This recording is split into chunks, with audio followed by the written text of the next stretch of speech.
Welcome, welcome, welcome. Welcome to the AI Learning Lab. I don't know why I always say it like that, but I do. Lab, Learning Lab. It's like our new audio branding. Like, you can make money with ChatGPT. hey Rongo, what's happening? Rongo, come on down. You're the next contestant on The AI is Right. Happy Sunday night. Sherry Banks, what's happening? Welcome, welcome. Good evening to you. One of your friends is live. Well, that's cool. Dr. J, what's shaking? What's going down? Welcome, everybody. Welcome to the AI Learning Lab. That's Allie, the AI Learning Lab. I was just smooching my dog. I got like hair all over my face, so I'm a little itchy. A little like I just kissed the dog. All right, Tobias, what's evening? Who dis? Hey, Jason, who dat? Who you? Thank you for the lemonade. That's Le Monde Buddy is what that's called. Thank you. Hey, irregulars. Ike, thank you for the roses. The roses are lovely. I appreciate that. Jason is early this time. Listen, it is a concern. It's so much a concern that we have a graphic for that.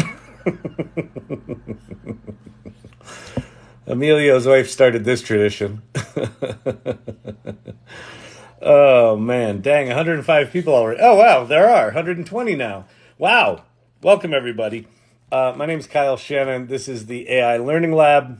And normally I'm waiting for a few minutes to let folks come in, but it looks like a lot of people are coming in. Welcome, everybody. A little bit about my background. I am an entrepreneur, a many-time entrepreneur. At this point, I'm unhireable. I'm the current co-founder and CEO of a company called Storyvine, which is an automated video storytelling platform. And I do this. I've got this thing called the AI Salon. I'm the chief generative officer for a group of marketing organizations, marketing companies. What is a chief generative officer, you ask? Good question. I'll let you know when I figure it out. We generate shit. I think I'm the world's first chief generative officer, though. I've had the title for a while, which is kind of funny. I was also an entrepreneur in the early days of the World Wide Web. So I was a co-founder of agency.com, which was one of the early digital agencies. And why I bring that up is the early days of the World Wide Web and the early days of this generative AI thing that we're going through are remarkably similar. And so I have a fair amount of perspective about having been at the beginning of one of these, transforming technology births. And we're in for some wild times. This is we're in a pretty remarkable state right now. So what I like to do here, there it is. What's new in Keynote? I don't really care right now. If you are new to this AI stuff, and if you're just here like, is that Tom Arnold? or you've heard of AI, but you haven't really played with it yet. While you listen to me ramble tonight, if you choose to stay, go there and start playing. Chat.openai.com. That's the official ChatGPT website. Or go to Claude.ai. Both of them are free. Bard's also free. But those top two are both pretty remarkable, what they call large language models or chatbots or whatever you want to call them, AI chatbots. They kind of look and act like a Google search box, but what they actually do and know is dramatically different and profound. So if you haven't played with them, go there right now and just go and tell it to write you a country song about a topic. Tell it to write you a marketing plan for your business. Tell it what your business is, and then say, write me a marketing plan and describe, I don't know, what you want to accomplish or who the target audience is. Doesn't matter. Just see what it does. if you're, decently geeky, have it write you some Python code. If you haven't seen it write code, it's remarkable. That document right here, prompts.chat, is also worth looking at. That will teach you how to talk to these things. So, anyway, that's it to get started. So, what this channel's all about is just talking about AI. I come here every night. We tend to hang out for a couple hours and wax poetic about the future of what this AI stuff's going to do, what it's currently doing, where it's good, where it's bad, where it's a janky piece of shit, where it is face-meltingly remarkable. So if you have questions about AI, pop them in the comments below. I'll do my best to answer them. Some of who we call the irregulars, the folks that show up here regularly, are actually modding as well. So if you ask something good, they'll pin it so I can see it.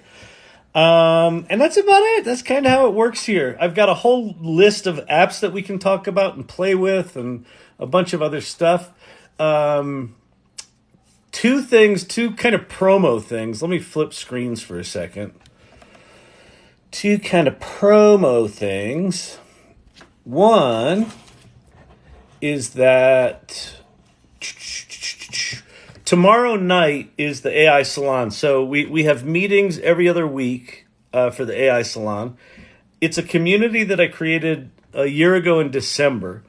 And we've got an online Discord server where you can make Midjourney images and ask questions and things like that. But we also have these meetings that are bi-weekly in person here in Denver. I'm in Denver, Colorado. And then also you can dial in remotely. So if you go to the salon.ai, sign up for the meetup, and that will get you signed up for information for tomorrow's meeting. And then it'll also give you a link to the Discord. Storyvine.com, that's my company. So that's that. I've been invited by another creator named Rhonda Phillips to put on a series of workshops. And so we are doing a set of 3 workshops for creatives called the AI Launchpad, starting October 1st, and then it's weekly. It's a 2-hour session weekly for 3 weeks. And we're going to start out with AI basics, and then we're going to get into applying AI to your business, and then we're going to do some advanced AI stuff like animation and video and things like that. So that's really exciting if you want to learn about that. If you're creative and want to learn more about that, that's there. And what else? I think that's about it. Let's... Again, if you haven't played with ChatGPT, there's that. That's the official website right there. And then prompts.chat will teach you how to talk to that. So with that, let's dig into questions. I see a lot of comments below. Likely just a bunch of people saying hi to each other, but let's go check it out and start talking. Happy Sunday night. Good evening. What we're really here to talk about tonight, and I think you all know this, is... You can make money with ChatGPT! Huh? Let's do this. Let's make some money with ChatGPT. Can you share some tips on investing early in AI? I can. To be clear, I have a degree in acting. So if you want to take investing advice from an actor talking about AI, you've come to the right place. Here's the deal. In terms of what to invest in, I don't have a fucking clue. I don't even know what's investable. What I can tell you is the companies that I find interesting right now, that I think are interesting to follow, and then you can decide whether to invest or not. The companies that I think are interesting is the best word. like they're worth following. On the large language model side, so on the AI side, you've obviously got OpenAI and Microsoft. One of the interesting things about how things have played out with OpenAI and Microsoft is, they're clearly making big bets on this stuff. I thought that ChatGPT would have dug into and Bing with ChatGPT, and it would have dug into Google's search traffic more than it has. It's maybe moved a point, but it hasn't moved much. So that's interesting. But that said, Microsoft is rolling out ChatGPT in all of their Office 365 stuff on November 1st. They just rolled it out in Windows 11. It's already part of GitHub Copilot, or it is GitHub Copilot. It's going to be in Dynamics 365. It's already part of Azure. OpenAI hit $1 billion revenue run rate. One of the things that was kind of humorous about a month ago is there was an article that came out in a German magazine that said AI is burning through $700,000 a day, and so they're going to be bankrupt by whatever, some date in 2024, end of 2024. And then 3 weeks after that, they hit $1 billion in revenue run rate. Well, 700 grand a day is about $250 million, right? So they're $750 million to the good. Now, I'm sure they're spending a bunch of that on R&D and product development. So they're not necessarily flush with cash right now, but they're obviously interesting. I think Anthropic is interesting. That's a bunch of ex-OpenAI people. I think Inflection is interesting. The people behind Pi.ai. They just raised $1.3 billion. Most of that's going to be spent on a 22,000 GPU server farm.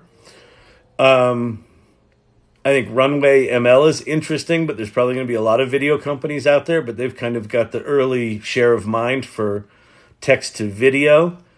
While Midjourney is the king of the hill right now in terms of image quality, DALL-E 3 from OpenAI is coming out soon, and I think it's going to kick Midjourney in the ass. Stability AI, the company behind Stable Diffusion, is really interesting. NVIDIA effectively has a monopoly on GPUs for AI right now. I don't know how they fucking pulled it off. I don't know why the rest of the chip manufacturing world ceded that whole world to them, but they seem to have done that. AMD's trying to catch up, but they've not caught up, and they don't have the software or the developer support to really make any moves. So NVIDIA's looking like they're in a catbird seat right now. Apple,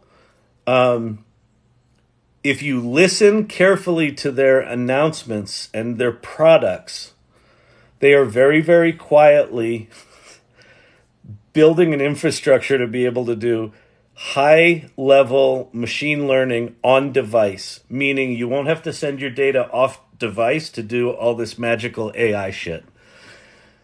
They're going to come out swinging. It's probably going to be next year is my guess, but they're going to come out swinging. Apple's going to be good. Google, I wouldn't bet against them, but they're a bit on their heels. Meta, I don't know. Apparently, they're going to be rolling out AI chatbots in Facebook and Instagram in the next week or so. I just saw that. Someone just posted that to the AI Salon news channel. Hang on, where was that? News and happenings. Wall Street Journal. Meta will release AI chatbots as soon as this week with distinct personalities. Meta's having to backpedal from the metaverse stuff because no one was into that. But, they're big, have a lot of money, and they could do something interesting. And they've, their llama models are developing a lot of excitement in the developer community. So they're relevant in the game. Those are the biggies right now that I'm thinking about. There's probably others, but again, don't invest on my advice, but go look at those. Meta failed. Well, the metaverse failed. And here's the deal. The metaverse will come back. I think Apple has successfully redefined that as spatial computing. And whether or not you're actually in a fully immersive environment or an augmented reality environment or just normal shit,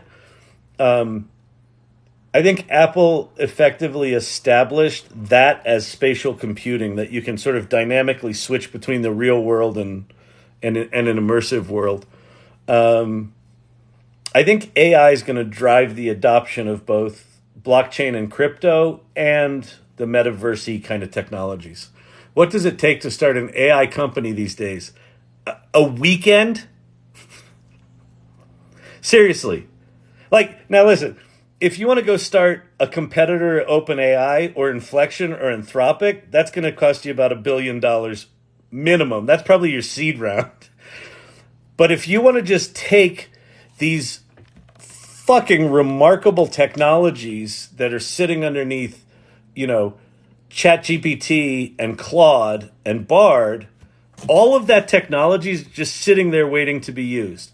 In a handful of lines of code, relatively small amount of code, you can generate pretty remarkable stuff. So the good news is you can now move significantly beyond a prototype into a proof of concept with essentially no money and potentially even with no engineering expertise. Now, the engineers are going to slap me around for that. But if you just want to get something that works, go to Zapier right now, learn about their OpenAI calls, and play around with their interfaces beta, which allows you to do applications. So they've got a chatbot maker. So you can go to Zapier right now, look at their chatbot tool, and figure out a prompt you want to send to that thing, and you're off to the races. And if you want to prototype that, go to po.com, that thing. Go there. They've got a bot maker. You can make a bot right now. So you can go there. There's all sorts of bots. There's a Midjourney bot, and there's a writing bot, and there's a, I don't know, whatever. It doesn't matter. Life advice bot. You can go make a bot. Go practice your prompting. Put it right there. Turn it into something. And you can create what's called a wrapper app, which is basically you're taking OpenAI, you're writing a prompt, and you're wrapping an app around that. Now, here's the downside. Because you can make that in a weekend, and it's really, really powerful, so can everyone else. So the real question right now is not, what's it take to start an AI company? The real question right now is there any software company that can't just be knocked off like that? That's a bigger question. I think the answer to that lies in proprietary data rather than the application layer, but I honestly don't know. I mean, here's the good news also. You could also start an AI company like people are desperate to learn about this shit right now. You could start an educational AI company. I mean, this channel is kind of that, although it's not really a company. It's just me showing up here in my home office shooting the shit. But if I wanted to, I could turn this into a media operation, or a consulting operation. So there's going to be a lot of people that need to figure this shit out. Nobody is an expert right now. So that's something you could do. You could start an agency using tools like ChatGPT and the new DALL-E that's coming out, or Midjourney, or Adobe Firefly and Photoshop Generative Fill. You could start an agency today. This is a world I came from, where you could go into the marketplace and compete with traditional agencies and undercut them by 10x. You could go into a client and say, I'll deliver what they deliver at their quality or better for half the price, twice as fast, delivered twice as fast. How long does it take them? Well, it's generally a 6-week turnaround. Okay, I'll do it in 3 weeks at half the price they charge at the same or better quality. You in? You could go start that today. So there's a lot of things you could start around it. And that's the other thing. I joke on this channel about You can make money with ChatGPT. these people that have the obnoxious fucking TikTok channels and YouTube channels. You can make money with ChatGPT. They're making money by selling you courses on how to make money with ChatGPT. It's the oldest trick in the book. They seem so nice. No. How you make money with ChatGPT is you solve a problem well enough that someone's willing to pay you for it. And if you can use AI and ChatGPT to help you solve that problem better, faster, or cheaper than the competition, then you're making money with ChatGPT. But you could also solve their problem with a legal notepad, or with Photoshop, or with a shovel and a hammer.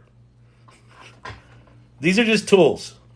They're really sexy tools, and it's easy to mistake them for a strategy, but this shit ain't a strategy. These are tools. So, I hate to break it to you, but yeah, there's nothing new under the sun. And also, all the fear about these, the robots are going to kill us, they steal, all that sort of stuff. There's some truth in all of that. And every time there's a new technology that's a transformative technology, people are fucking terrified of it. It happened with the camera. It happened with the printing press. It happened with the steam engine. It happened with the tractor. So help me with Poe. Should I subscribe to it and have a variety, or stick with paid ChatGPT? It's a good question, Polly Z. So let me go show you. Let's go take a look, and I definitely have an opinion on it. And by the way, I'm not connected with any of these companies. So if you're like, oh, he's just a shill for OpenAI or whatever, I'm not. I don't really give a shit what you do with your money, although I hope you would spend it wisely. Okay, we're going to go to Poe. Poe. All right, here's Poe. So on Poe, you have a couple of things. You've got their model, and then you have access to Claude, three Claude models, Instant 100K, and Claude 2. Then you have access to OpenAI's ChatGPT and GPT-4. If you pay the $20 to Poe, you get access to these three. Poe also has these bots and this bot maker, and this is a place where you can play. My feeling right now is it is not worth it enough. Well, it really depends on your use case, but basically what you're getting here, if you pay for Poe, is you're getting Claude 2 100K and GPT-4 for the same $20. What you're not getting is the advanced access to stuff that you have at paying $20 for GPT-4 for ChatGPT. So let's go look at that. So in ChatGPT, you've got a couple of things. You've got, if you pay your $20, you've got GPT-4, which is the best. It's of everything right now. Google's claiming that Gemini is going to be 5 times better than ChatGPT-4. I'll fucking believe it when I see it. If it's as good as GPT-4, I'll be amazed and pleasantly surprised. But right now, in terms of writing and kind of large language model power, GPT-4 is still the best. Then you also get plugins, which they can connect to the internet. Plugins, for the most part, are a waste of time, but there's a handful of them that are actually quite good and kind of useful. Then you get this thing, advanced data analysis. This used to be called Code Interpreter. It is now more appropriately named advanced data analysis, but it doesn't sound like a product anymore. So it's hard to remember. But this is fucking remarkable. This, you can upload a CSV file of data and ask it to tell you what that data is, what are the trends in it, visualize those trends, making charts and graphs. It writes and executes its own Python code to analyze data. It's fucking remarkable. And I'm not even a data analyst, and I find it exciting. And then there's a third thing coming. The third, and this is coming first to people that pay the $20 to ChatGPT. And that is this. Oh, I typed the wrong letter. Come on. Learn to type, old man. He's an old man and he didn't know how to use the TikTok. It was very, very challenging. How long did you watch him? Oh, I watched him for 3 hours. Why? And he can't... Wait. Oh, chatter. Okay. Hold, please. Okay, this, your $20 to ChatGPT is going to give you first access to this. So right now, if you make images in Bing, So in Bing, if you go to Bing Chat, that's GPT-4, and you say, make me an image of a truck, it'll make you an image of a truck. That's DALL-E 2. DALL-E 3 is coming. DALL-E 3, in my opinion, if it is even remotely as good as what it looks like it is, I think this is a mid-journey killer. So it does a couple of things that are new that really are not easily done right now. One is coherent text. So a new tool just came out called Ideogram that can do text, but it looks like this does it quite accurately, and without any sort of jankiness to it. It's also you can put incredible detail in your prompts, and it incorporates them all. It's also going to be natively incorporated inside GPT-4. And it will generate images in the context of your entire conversation. So let's say you go into ChatGPT-4 and you say, I want you to write me a children's book about an avocado that goes to a therapist. And it'll write you the children's book, and then you can start asking it to make illustrations for different parts of the story. It knows the whole story. So it's making images inside the context of a much larger conversation, which is staggering. The quality of the images is quite good. Look at the length of that prompt. It's long. It captured everything that's in that prompt. It's gorgeous. It's stunning. It's accurate.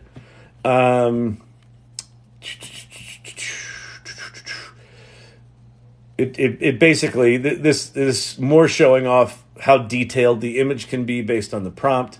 This is DALL-E 2. This is DALL-E 3. So 2 is not, it's okay, but not great. 3 is super detailed and exactly what the prompt is, where 2, it's not quite what the prompt is.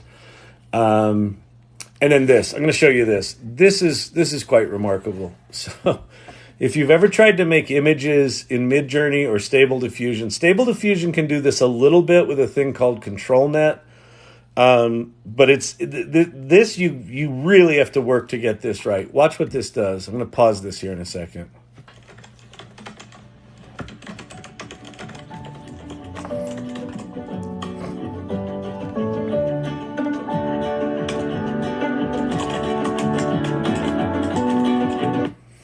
So, why I'm pausing it? So he made a hedgehog. He picked this hedgehog, and he says, "My daughter says its name is Larry. Can I see more like this?" DALL-E will now sort of mark that character as Larry, and now you can just make more images of Larry.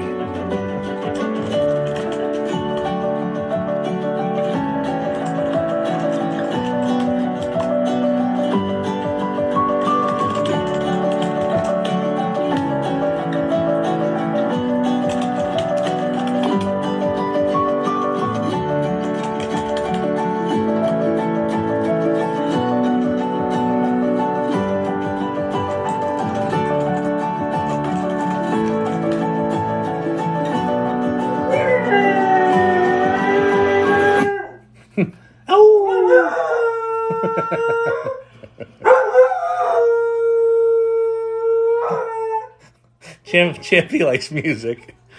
Anyway, that's remarkable. One of the questions I saw pinned was, does it make video? No, this just does images right now. But that's Champy. Champy sings. If you go to Instagram, there's a channel called Champ Sings. That's my dog singing. It's me playing guitar and him singing. Is it a basset? No, he's a thug mutt mix between a beagle and a French bull or something like that. He's very cute. But anyway, so I think that the perks that you get for paying for OpenAI make it worth paying for that over paying for Poe. I would say it would be almost a toss-up if DALL-E 3 weren't coming, but DALL-E 3 puts it over the edge to me. The combination of Code Interpreter, the advanced data analysis, and DALL-E 3 to me probably make this worth $50 a month, but it's going to be 20, I think.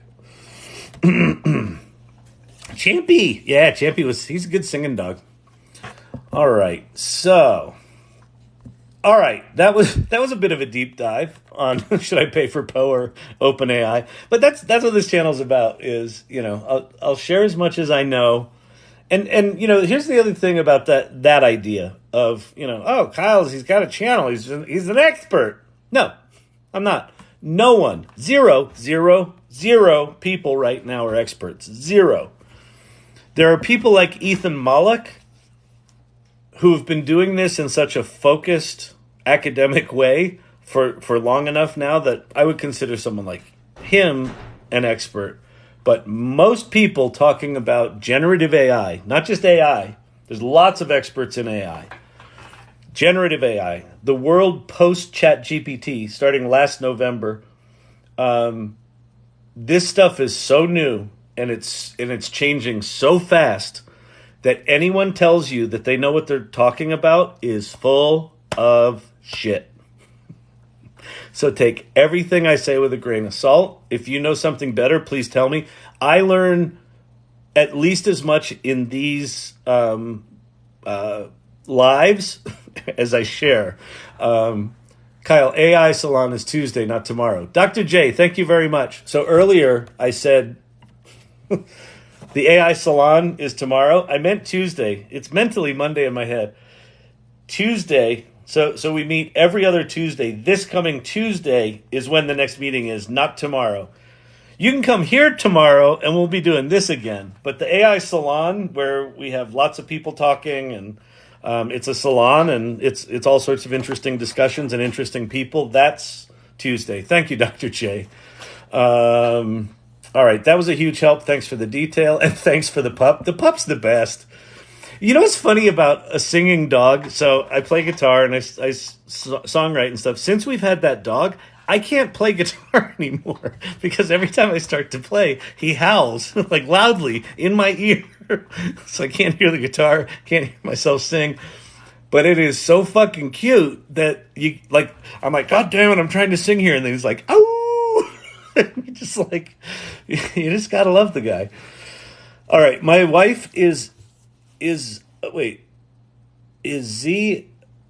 as retired teacher with a book idea. She could do what you just did. Yes. Yes. Yes. If your wife is retired and has a book idea, she needs to get her butt to chat.openai.com or Claude.ai, either one of those.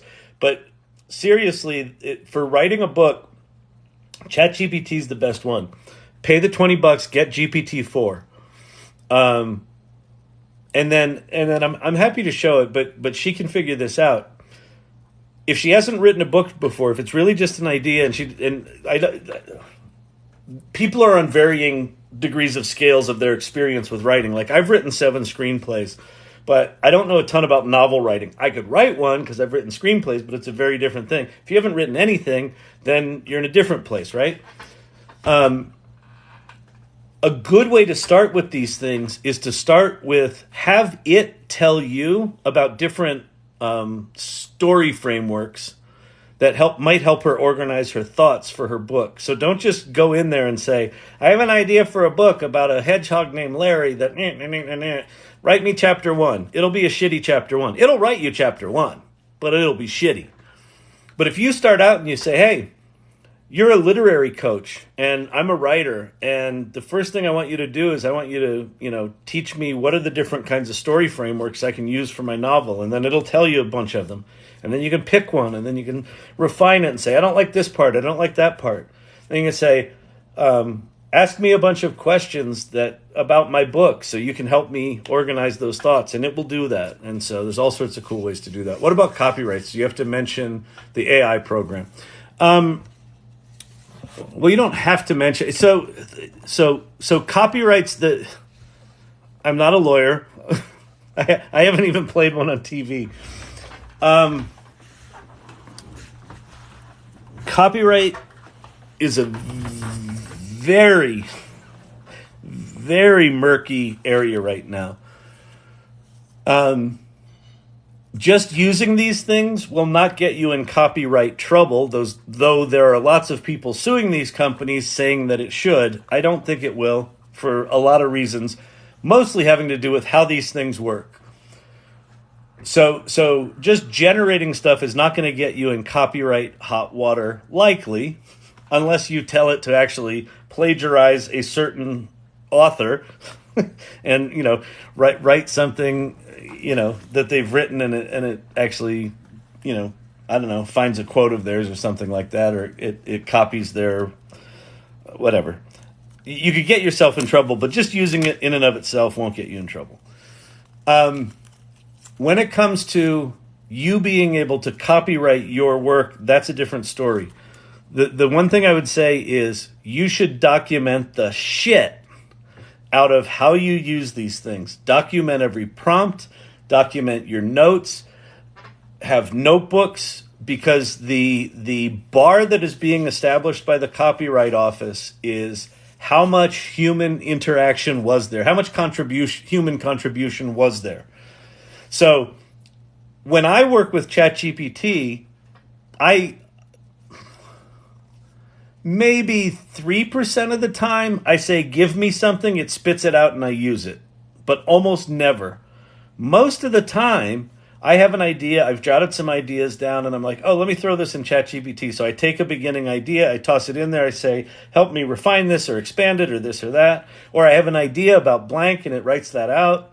And I'm like, no, that's not it, this is it. So I have a lot of back and forth with it. So where the boundaries are to what is actually AI written or not are getting increasingly blurry.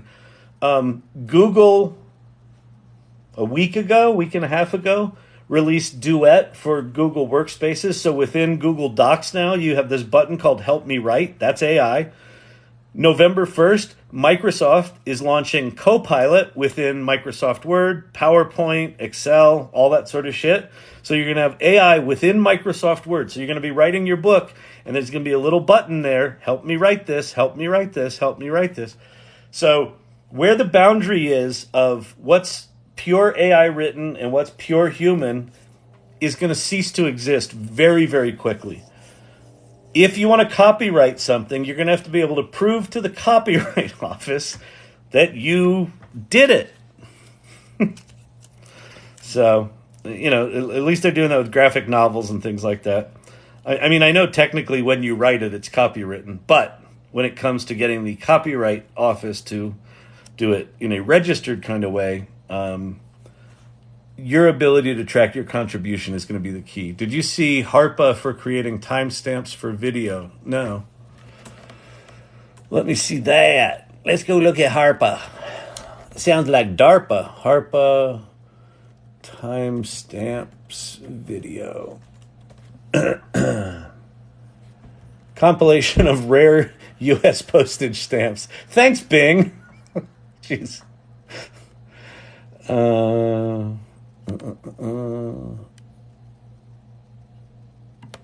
I guess I need it to be one word. Assembly AI versus HARPA AI. Translate audio and video files into live speech and text.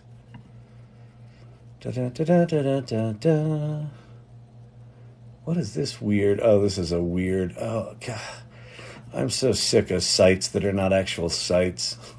Like everyone has so fucking gamed Google SEO that most sites that you go to now are just some bullshit generated clickbait bullshit. It drives me fucking crazy. It's like, I don't know how people are still using Google. I really don't. It's like the fucking results are just useless anymore. I haven't. I'll go check that thing out. If you're in here, I have probably spent, I don't know, at least a full week's worth of work trying to get Claude to do correct timestamps in my videos. And I actually have it. If you go to the YouTube channel for the AI Learning Lab, it's called AI Learning Lab -TT. That's the YouTube channel. This thing right up here. All the descriptions and titles and chapterization is done with Claude, with this really long, sophisticated prompt that it's taken me 40 hours of work to get right, and it's still not quite right. Like, what's frustrating about it is it'll do something fucking brilliantly, and then I'll just move to the next video over. It's like the exact same thing, and it just fails miserably. So I'm starting to figure out the quirks of it, but all these tools are like like that right now. They demo really, really well. They can get you to 80% very, very quickly. But to get to 90, 95, and 100% of the output that you want, it's almost impossible. How about illustrations that AI shares? Again, it's the same thing. I think it's the precedent right now. There's two cases. There's two cases where the Copyright Office has basically said the human contribution wasn't enough. So basically what they're saying is if the machine makes it, it's not, human generated. I want to then ask them, what about the camera? Because a camera is just making an image, isn't it? Sure, the human is pressing the button and the human's looking through it and turning the focus. Well, they're not even turning the focus anymore, unless they flip it to manual. So there are technological equivalents right now where the work can absolutely be copyrighted. It's just that the level of understanding of how these tools work and what AI generated actually means is very, very flimsy right now. So again, if you're using Midjourney or if you're using if you're using anything to generate the images, just track everything. Track your prompts, track your notes. If you take that image and bring it into Photoshop and clean it up and edit it and erase the background and all that sort of happy horse shit, just track all that. Is that a pain in the ass? Yeah. And do you have to tell, if you're making a kid's book, for example, and you use Midjourney or one of these things, do you have to declare that it's AI generated? I don't know. I don't think so. You don't have to declare that you used Photoshop, right? These images were made in Adobe Illustrator. These images were made in Photoshop. These images were made in AI. Like there's a weird perversion happening right now because of an ignorance about how these tools actually work and what they are and the fear of them, right? The robots are going to kill us. Don't give the robots copyright. Humans are the only thing that matter. Like that kind of hysteria is going on right now. And so the Copyright Office is like, all right, we don't want to get firebombed. You can't copyright robot work. Got it. So I think, and here's the other thing. I actually don't know how to do that. I don't know necessarily the value of doing that. Put the book out there, copyright it, register it. If they reject the registration, then try again and make your arguments. I don't fucking know. In the meantime, sell your book. So Code Interpreter got a huge CRM database that's blown up with over 15 years of contracts, exported in a CSV file in desperate need of cleanup. Can it help? Pauly Z, not only can it help, it'll do it like that. It'll fucking export out a new, let's go do it. We'll go play with one. It'll export out a new Excel file with cleaned up data in it. It's just fucking stupid. Let's go play. Code Interpreter's insane. And I know nothing about data analysis. I'm good and geeky. I like geeking out, but Code Interpreter's just stupid. And stupid, I'm saying that like in the vernacular, like stupid good.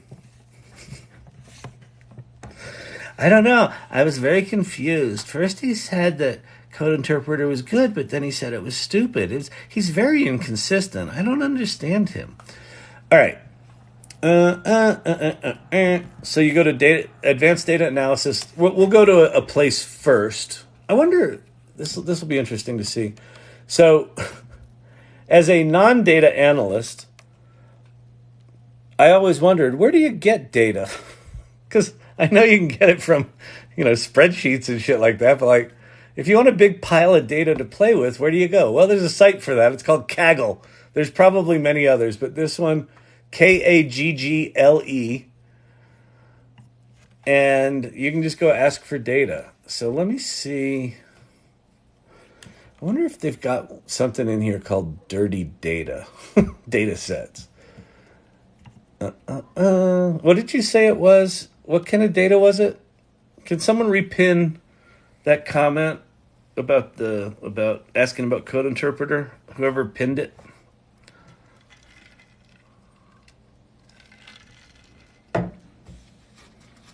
So code interpreter got a huge CRM database. Okay.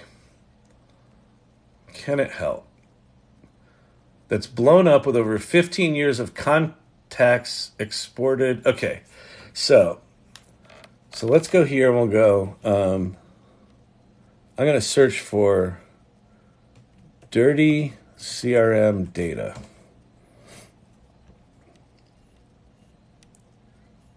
And I want to limit it by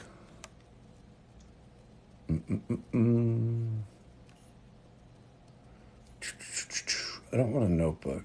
No. All right. I'll just do CRM data then. CRM. CRM. CSV. Salesforce stock date, no. Used car listing, student course recommendation, CRM project. What's this? No description available. That's not good.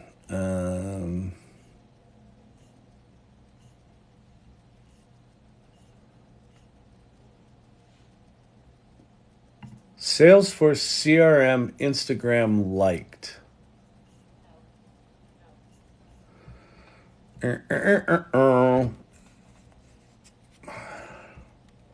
Hold, please.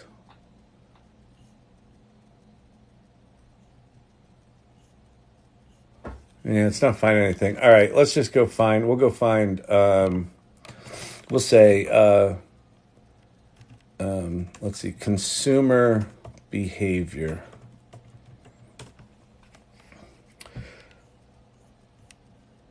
And we'll go CSV, and we'll go medium-sized.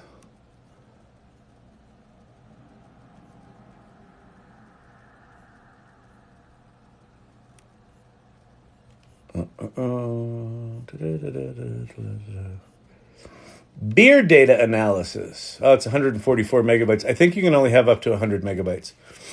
I don't know that to be the case though. All right, we'll go grab consumer complaints. This is a relatively large data set, 91 megabytes. So we're gonna download our data set. So it's just an archive.zip, archive11.zip. Then we're going to go back to, what's it called? ChatGPT. You can make money with ChatGPT. All right. How many people are in here? All right. So we're going to open up that archive. So now it's going to take it a second to upload, but we're going to say,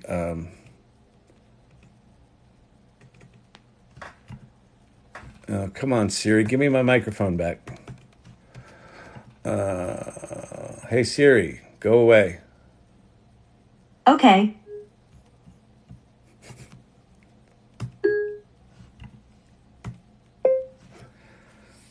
Please look at the data inside this archive. Identify what it is and tell me what's interesting about it. So notice I talked to that as if I knew nothing about data. Like a CEO might talk to a data analyst that worked for them, right? Hey, here's a CSV file. It's got some of our customer crap in it for the last 15 years. Can you deal with this?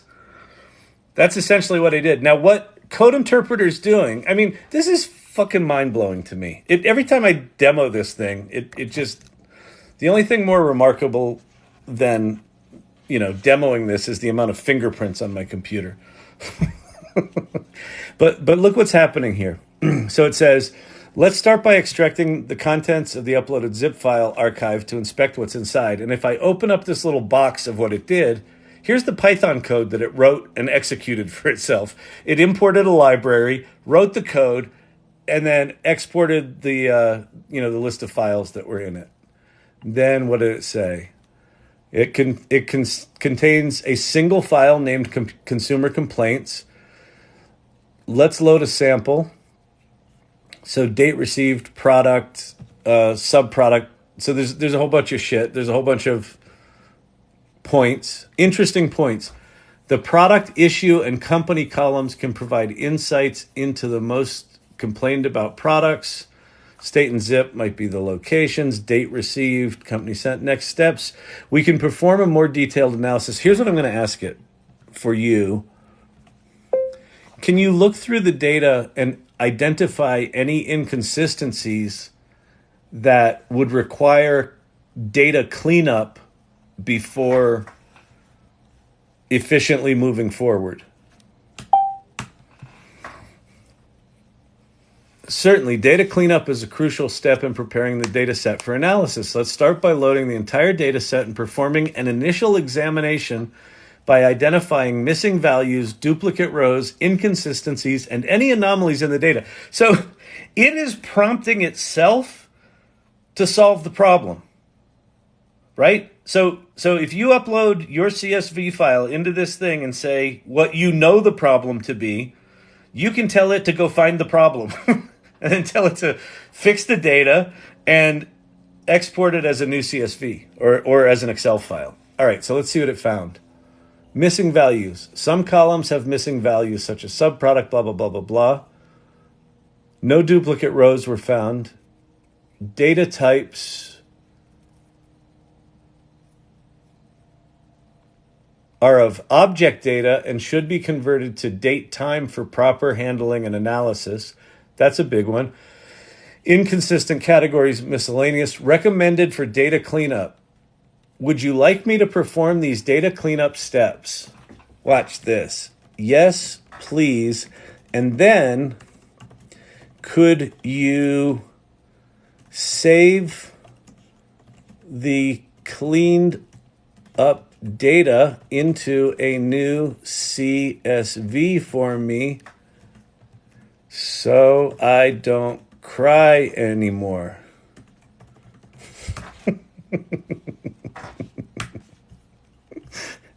And yes, you should talk to your large language model like it's human. You should say please and thank you, and you should crack jokes with it. Absolutely, I can help with that. Normally, it'll acknowledge something like the fact that I'm crying. Oh, I'm sorry you're crying. How do you get ChatGPT to read a file? I'll show you in a second. Let me just see what this does. I can help with that. And then save the cleaned up data into a new CSV file. So let's go look at what it's doing. So full DF, categorical columns. I don't know. It's doing some shit in Python. It's thinking. It's doing what computers do.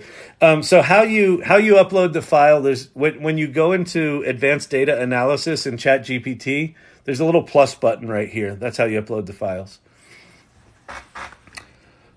Summary of data cleanup: converted the date received and date sent to date time data type. Kept most missing values as is, since removing or inputting them screws shit up.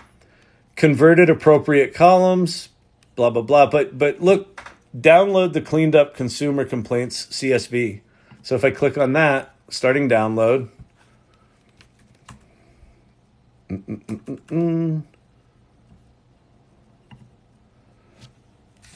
There's the thing I got from Kaggle. Here's the download coming from ChatGPT. Let's see. Downloads. It's coming.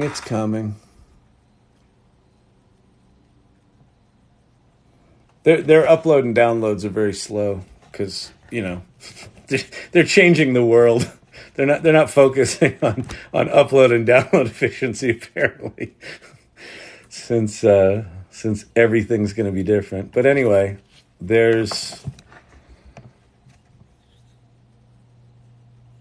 trying to preview the file.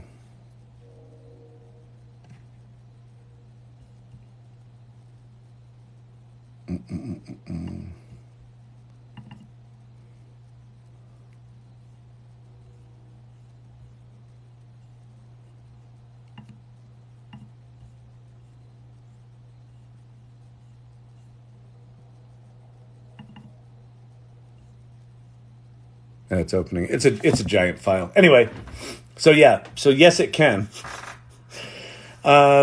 It's remarkable. It's absolutely remarkable. You can also have it do charts and graphs. Here, let's go back and have it do a chart and graph.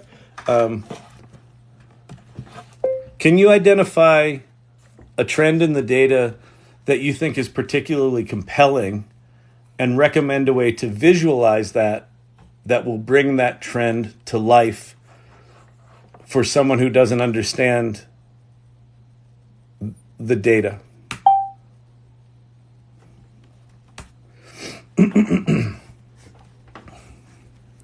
Certainly.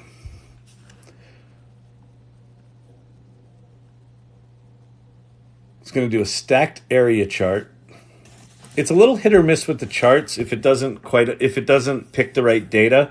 So again, with all of these tools, the more that you understand about the task that you're trying to get it to do, the better you'll be at prompting it to do that, because you'll be able to understand the difference between good and bad. Would you prefer to group the data by month, quarter, year, or another time period? Let's just go with year.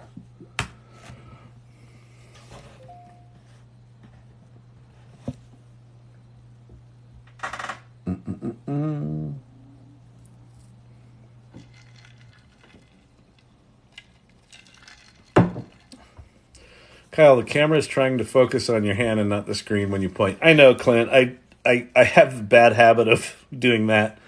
So thank you for that, though. I will try to be more aware of my large arms. Although they're not that large, but they are to the camera.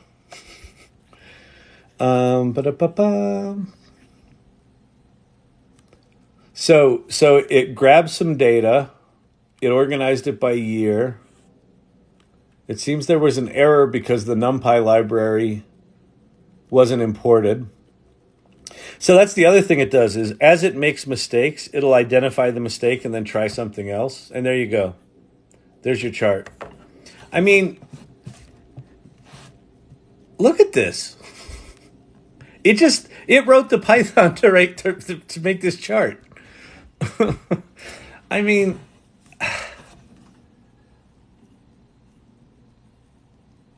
what is this? Oh, consumer complaints stacked. Yellow is bank account, checking account, consumer loan. As you get up here, the very top one is virtual currency.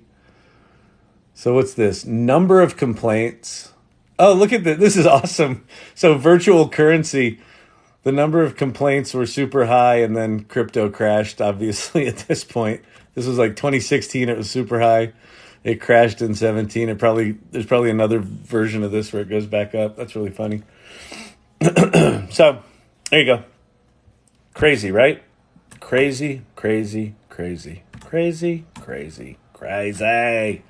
It's crazy, I tell you, crazy. Oh, pretty. It's so pretty. Oh, did you see that? He made the chart out of nothing. He just asked it to make a chart, and it made a chart. I think I think they're paying. I think it's slave labor. I think it's slave labor. I think they have a whole room full of people. You ask it for something, and they're just quickly writing computer programs. I don't know how they do it. I guarantee you they're not paying them enough. And that was ChatGPT's data analysis. I see that all the time, but I never knew what to do with it. Yeah, so here's the deal. Like I didn't either. The best way you can think about it is this: is any data that can be analyzed is fair game. So, for example, you can upload an image to that thing, and you can say, turn this into an animation where you zoom in on the image, and it has a Python library that can do some image modification shit, and it'll zoom in on it and turn it into an animation. I did a thing once where I uploaded an image and I said, find the top 15 average colors in this image, turn it into a pie chart where the slices of the pie chart are those 15 colors, and then name the colors a creative crayon color. And it did. Just fucking did it. And the crayon colors were good, and they matched the color. Like, they were right. I looked at them all. They were right. So it can analyze video. It can read PDFs. It can't right now read images. GPT-4 is multimodal, meaning it can understand images. But for whatever reason, OpenAI has not incorporated that into ChatGPT yet. Bing has. So if you go to bing.com and go to their chat, you can upload an image there and say, tell me what's in this image. And it will look at the visual part of the image, know what's in it, and it could write you an advertising, campaign for that image. So again, different tools right now have different skills, even stuff based on the same technology. But Code Interpreter is fucking mind-blowing. It's also been out long enough now that there's probably a lot of YouTube videos of how people are using it. But for the most part, if you got data in any way, like we've got a client that wants to know how many of their people filmed videos in our technology. And so I literally just pull raw data down from Heroku. We made a data clip to just say how many videos were filmed in this org, or like list them all. And then I just take that blob of data, I throw it into Code Interpreter. I've got 2 pre-built prompts. One that says, give me a list of people who filmed in the past 7 days, and then their running totals. And it gives me that table. And then I do another one where I have it make a chart and a graph of how many videos were filmed total each week since the beginning of the project. And before we wrote this incredibly Byzantine Excel file with these shitty formulas that the guy that wrote them didn't write them well, so they're very inefficient. That's all gone. I just go into Code Interpreter and say, give me this shit. With ChatGPT, a guild of cobblers can now freely make weighty comment on Higgs bosons. Yes. So this is one of the, Winston, like you're hitting on something. I know you're saying it kind of in a jokey kind of way. What these tools are providing is the democratization of specialization. I got to write that down. That's new. Wait. Sorry. Should I write that on my SAG-AFTRA check from New Jack City? The one where I earned $9? Wait, what did I say? The democratization of specialization. Hang on.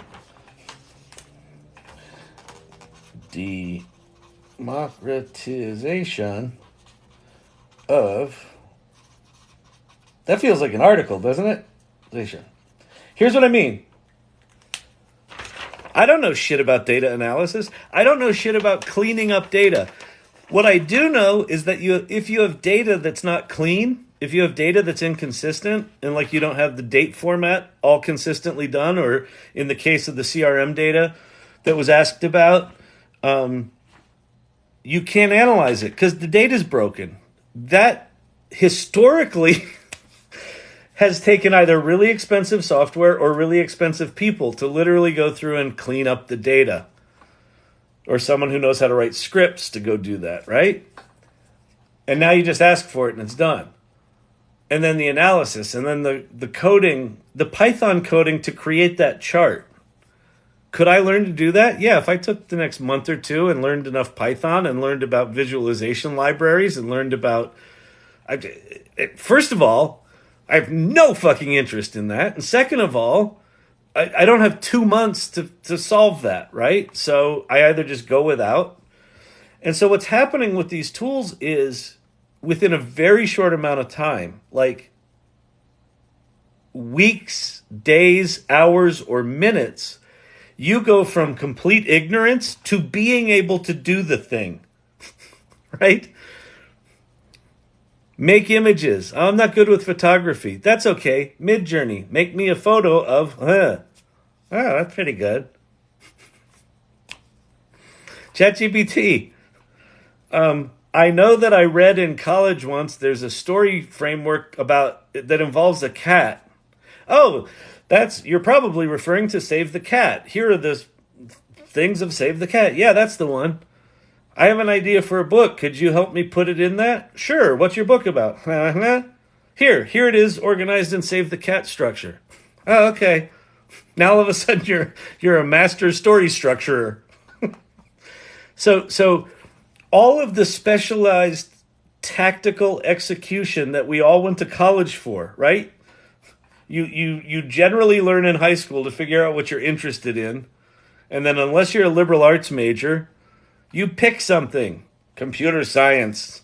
I'm going to be a coder. What kind of coder? I'm going to be a Python coder. Okay, great. You go learn that. What if that specialty were democratized? That's the world we're entering. What are the implications of that? I don't know. I don't fucking know.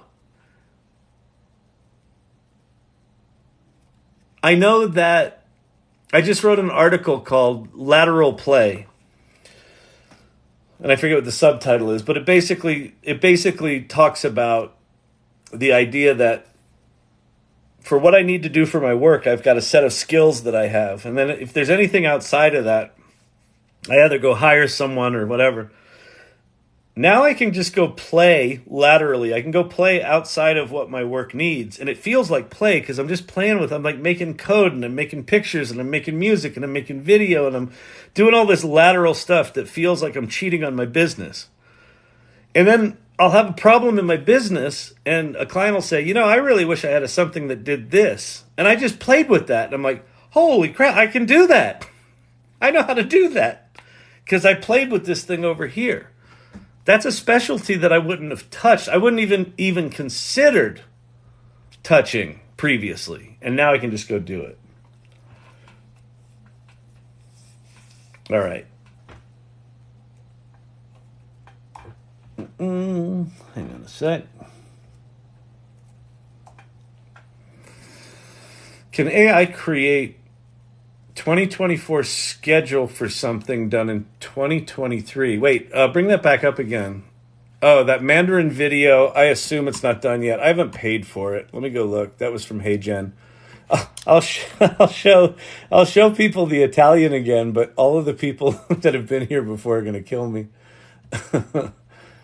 Hang on a sec. Labs.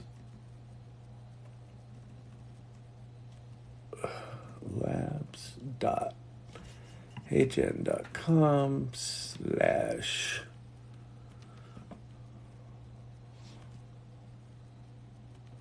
oh, I missed the H.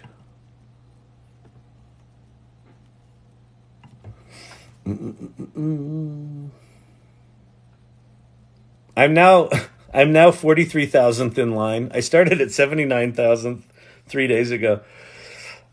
I just got to bite the bullet and buy a subscription for this. What this person is... Oh, wait. Let me read this pinned comment from Winston Welsh. Can AI create a 2024 schedule for something done in 2023 so the dates are weekday but consistent? Yes. Yes. In fact, Code Interpreter, that thing, I assume you've got that schedule like in Excel or a CSV. If you take that schedule and say, this was a schedule for 2023, please update it for 2024 and make sure all the days are correct, and then let me download it as a new CSV, yes, it will just do that.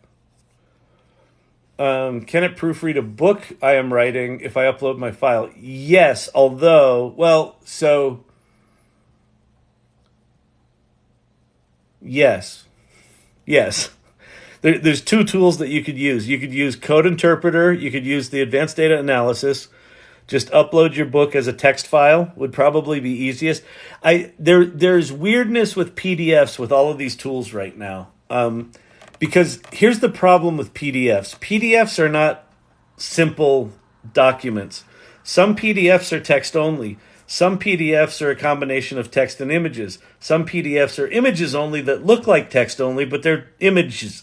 Some things are some text, some images, and some images that are text. And so these tools are not super sophisticated right now in figuring all that shit out. There are tools that do figure that out that will likely be incorporated in all this, but they're not right now. So in the case of I've got a book and I wanted to proofread it, I would upload it into a text file and then just upload that text file into Code Interpreter, and then it can read the whole book and you can start interacting with it. I might suggest, however, to experiment with both ChatGPT's Code Interpreter as well as Claude. So Claude, okay, you believe what keeps popping up on a daily basis on YouTube about these tools. Tell me what in specific you think I'm being naive about. I might be being naive. I mean, most of my what I'm talking about right now is based on my experience with this stuff, but there's some stuff that I obviously have my head up my ass. But tell me something specific. Wonder how singing a song would do in other languages like Italian. That's actually a really interesting idea.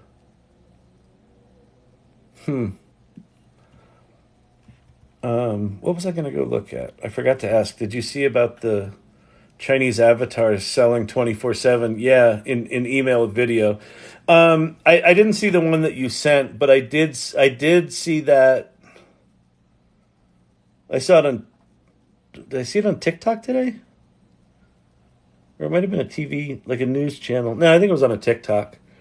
Yeah, there's a Chinese company right now that for $1,000 they'll generate an avatar of you or of whatever, of a person, and then it basically gets on a TikTok sales channel and sells 24/7. I don't know exactly how they're doing it or what it is. I saw it today. That's going to become commonplace. So it's batshit crazy. Let me show you this thing. This is the thing that people are asking about, the Mandarin thing. So I uploaded some videos of me in English, and this is a site called HeyGen, and they have a tool in their labs. If you go to labs.heygen.com, that does video translation. So here is me in English and Italian. So we've heard from a number of clients that modular content is important to them, getting more efficient with how we create content and how we leverage content. Clienti dicono che il contenuto modulare è importante, rendendo più efficiente la creazione dei contenuti. Behind me, you see these little green boxes. That's how we think about stories at Storyvine. We break stories down into little atoms, right? Little modules. Dietro di me vedi queste piccole scatole verdi? Così pensiamo alle storie. A Storyvine scomponiamo le storie in atomi. Moduli piccoli. A Storyvine. So anyway, this one here that's not done yet is me speaking Mandarin. I would think that if this were me singing it, it would probably do just fine, actually, now that I think about it. Because it's capturing the timbre of my voice, it's capturing the pacing, it's capturing the inflection, it's capturing the dynamics.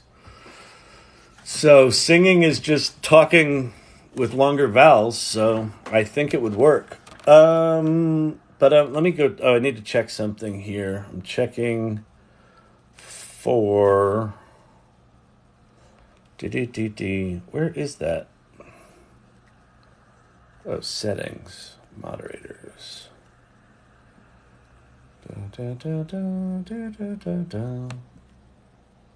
Huh.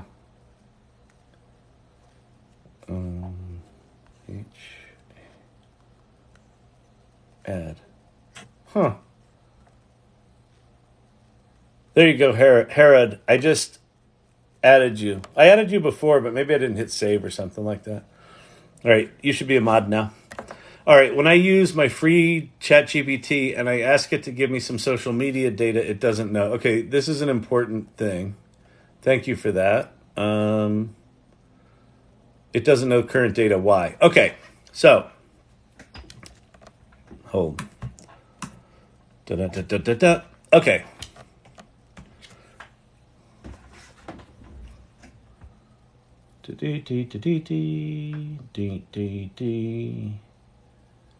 Boom, boom. Okay, large language models. The way they get trained is they basically go get a pile of data. But Cal, what kind of data? What do you mean a pile? I mean like all of the public internet, or as much as they can get their hands on. They go get all of Wikipedia, and they go get all of databases that they have access to, and they go get all of blogs and websites and just as much fucking crap as they can, and they organize it, and they do this thing called embedding. And embedding is where they take these big pieces of data and they blow it through this machine learning model that converts it from documents to what are called vectors, basically mathematical locations in a very complicated 1,000-dimensional mathematical space in semantic clusters.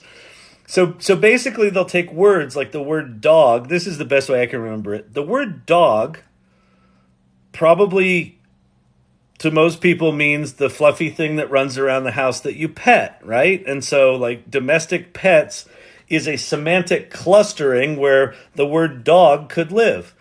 The word dog could also refer to that guy that did his girl wrong. He's a dog, right? So shitty relationship behavior is another semantic clustering that dog also lives in. So they take all of the internet, they run it through these bizarre fucking algorithms that literal geniuses have created that turn words into mathematical locations in 1,000-dimensional vector space. And then when you do your ChatGPT search, your query, it turns your query into a mathematical thing that says, in all of that vector space, what is the next word that has the highest probability of being there? And that's the next word that shows up. And it does that just over and over again until it writes your response. That process is very, very expensive and very, very time consuming. And you can't, it's not being done dynamically in real time. There's basically a point at which they have to draw a line in the sand and say, after this date, we have to stop because we have to go process all this shit. And that's going to take us a year to process it or whatever it takes, right? And so in the case of GPT 3.5 and GPT 4, that date that thing stopped was September of 2021. So if you ask for something more recent than that, like say social media data from 2024, you're screwed. But there's workarounds. There's always fucking workarounds. There are plugins in ChatGPT that can go read websites. So you can, if you have access to a website, you can point these plugins. There's one called Web Pilot. There's a bunch of them in there. There are also tools that are large language models that are connected to the internet. So Bing, if you go to bing.com and then go to chat, that's chat that's built on top of GPT-4, the same underlying engine as ChatGPT, but Bing is connected to the internet. So you can go to Bing right now and ask the exact same thing of Bing that you did of ChatGPT, and it will know it because Bing can do an internet search and combine that with the large language model answer.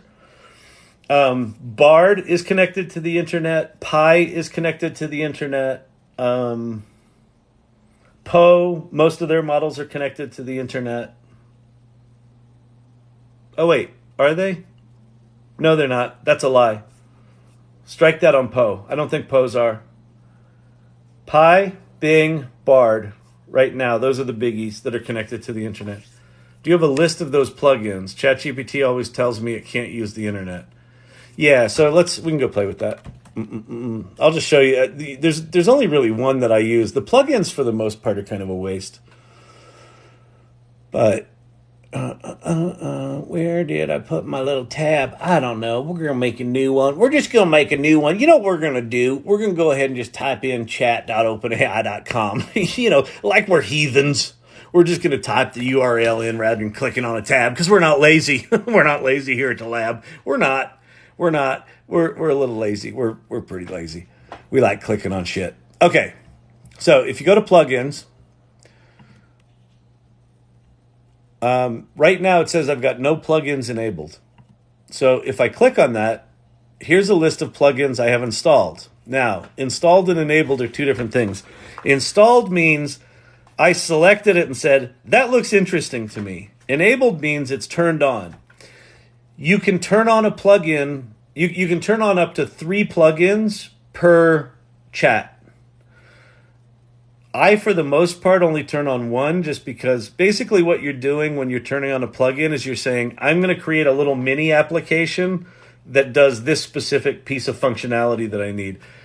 Where you might turn on more than one is, let's say you're doing something, you're booking travel itinerary and you've got a restaurant booking plugin and you've got a flight booking plugin and you've got a local activities plugin. Those 3 things could work in conjunction to help plan your itinerary. So there's a reason to do multiple plugins. If you have no plugins, if you're just starting using plugins, there's a plugin store, and there are now, let's see, there are now, what's 160 times 6? Whatever 160 times 6 is, wait, it's 660 times 6, 600, and then 360, 960. There's almost 10,000 of these motherfuckers. There's almost 10,000 plugins. So you can go search for things. So if you knew you wanted to do something on social media data, okay, nothing showed up. But if I type in social media, 3 things show up: social search and short video trends. That's interesting. Find top keywords for short video content. That's kind of boring. Social search provides access to tweets, users, followers, images, media, and more. I'm going to install this, but this could send me to a site where I have to sign up for something. Nope. Okay, it just let me do it. So it's called social search. So now I've got social search enabled. So I have 1 out of 3 enabled. And I should be able to just go, can you find any data on the at AI Learning Lab account on TikTok? It should fire off the plugin right now. I don't have direct access to TikTok data. However, you can easily check TikTok. If you're looking for Twitter data, all right, so let's say, how about at Kyle Shannon on Twitter? How many followers does he have? And why isn't it more? Did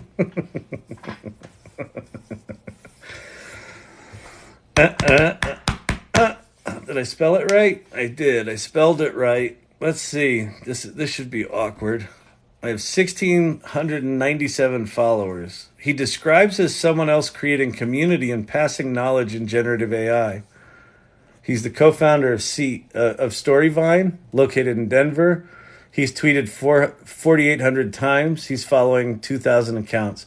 As for why he doesn't have more, it's important to note that the number of followers a user has on Twitter can be influenced by various factors. Oh, it can ask about specific tweets. So there you go. There's a plugin that does social media shit. Who knew?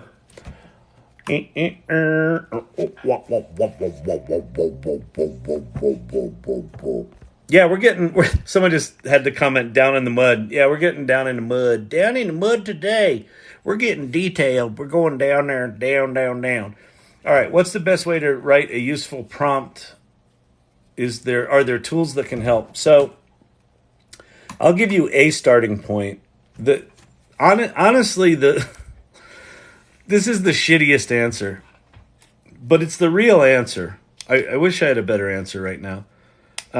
We're so early in this stuff that while there are people that can teach you prompting and can give you prompts, it really is valuable in my recommendation that you learn to prompt and just get curious about it. So the best way to do it is just go start playing. Prompts.chat is a kind of primer document that I put in here because it's got some explanations of how large language models work, and it's got some examples of prompts that you can copy paste where you tell ChatGPT to act like a certain kind of persona. All right. Harrow D says he can answer this question. I might bring someone up here that can actually answer this on the prompting thing. So hang on. He's typing something right now. Let me see if I can bring you up, Harrow. Let me see if I can find you. Why can I not search here? This is odd. Host, viewers. I can't search.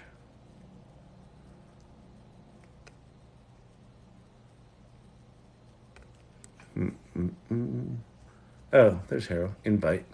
Continue.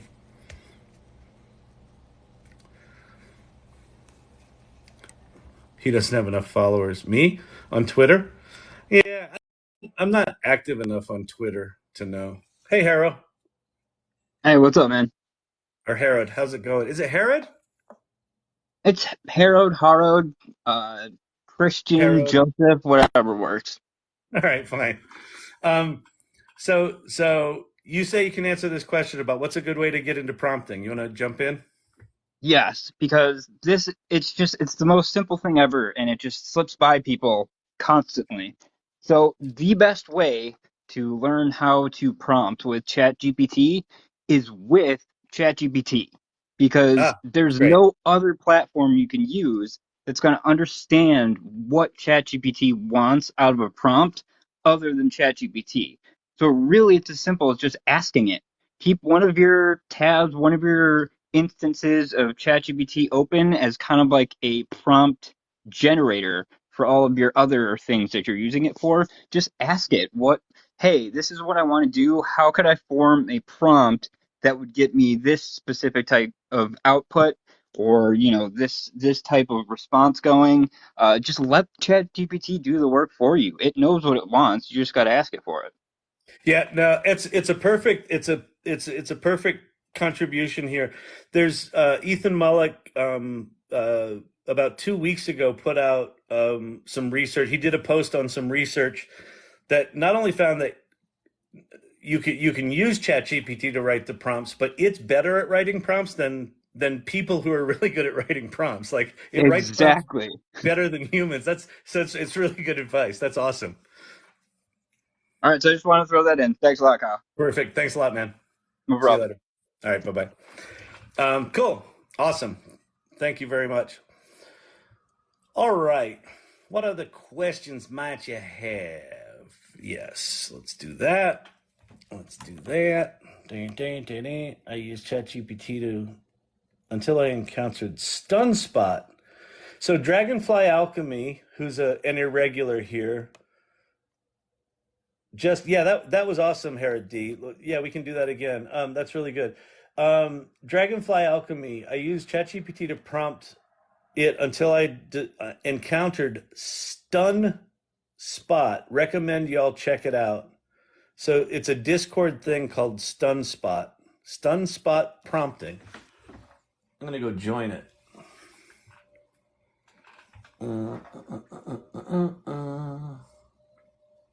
Wait, do you have experience? No. Next. Are you a coder? Yes. Next. Do you have interest in prompts for SEO tasks? Skip. Are you a non-skip? Agree. All right. Wow, they had a really cool onboarding thing. All right. Stun Spot is a prompt amplifier. Why do we have to request to join? Why can't you just have speakerphone and burner phone number? I suppose I could. I don't know. Here's the deal with this channel. I'm just trying to figure all this shit out. I'm trying to figure out what works best. So some combination of Discord and this seems to be good. And it's a possibility. I might do that. I haven't really thought about it. Like part of what I need to figure out with this channel is what is this channel? It started out as a content channel, so I was posting videos every day. Now I don't post videos every day, but I do lives every day.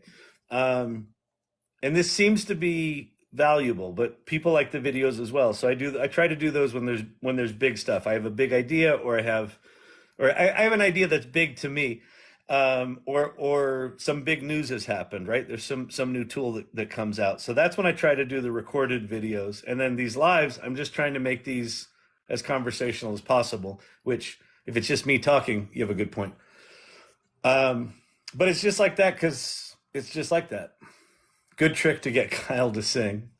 I could sing. I'd be happy to sing for you. My problem is I only know depressing songs. So if we want to thin out the audience, if we have 17,000 people and we want to get rid of a bunch of them, then I'll sing a song.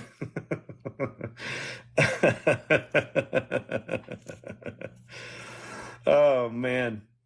Yeah, Harry D. I mean, I'm a singer-songwriter, but it's like I like things like John Hyatt, Martin Sexton, Bonnie Raitt, Brandy Carlisle, you know, Americana kind of stuff.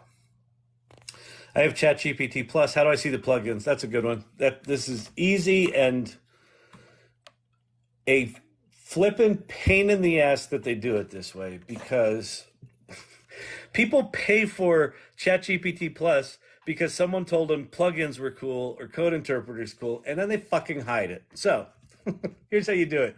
If you just paid for ChatGPT Plus, go to settings and beta, and then beta features, and turn them on.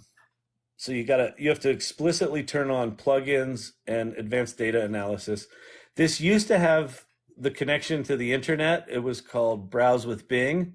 Then they killed it because it stole content from Time Inc. And apparently they haven't cut that deal yet. And then I don't know when Dolly 3 comes. I don't know if it's going to show up here or if it's going to show up as a plugin.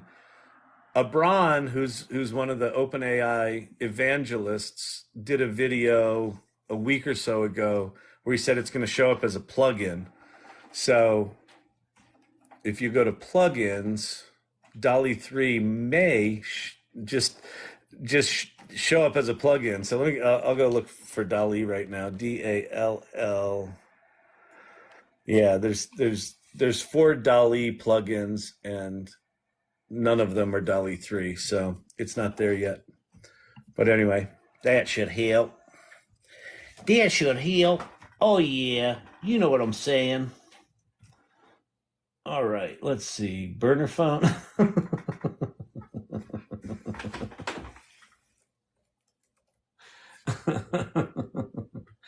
Oh, you guys are funny.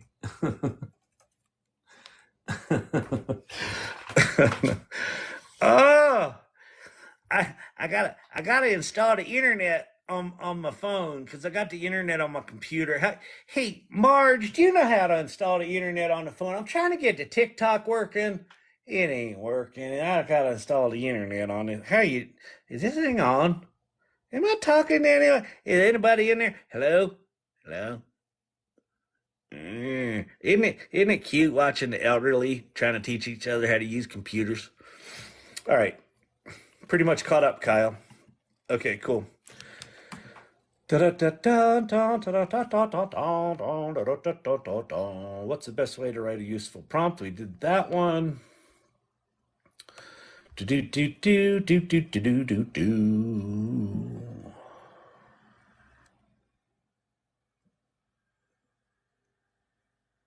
Mm.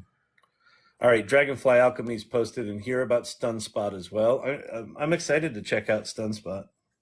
I am not a robot. Goodbye. This is a simulation. Mm-mm-mm-mm. You think I'm purty? Do you think I'm purty? All right, let's see. I like the cut of your jib, good sir. Good day to you, sir. It's a fine cut of your jib, I say. I have ChatGPT Plus. How do I see the plugins? I just showed that, so whoever just pinned that, I already did that. Good evening, everybody. Have the robots taken over yet? Not yet, but they're coming. I just watched Planet of the Apes last night, the second one, for the third time, and I'm like, yeah, we're we're we're very quickly we're very quickly entering this era where you can't write a science fiction film anymore because it's just they're all starting to turn into documentaries.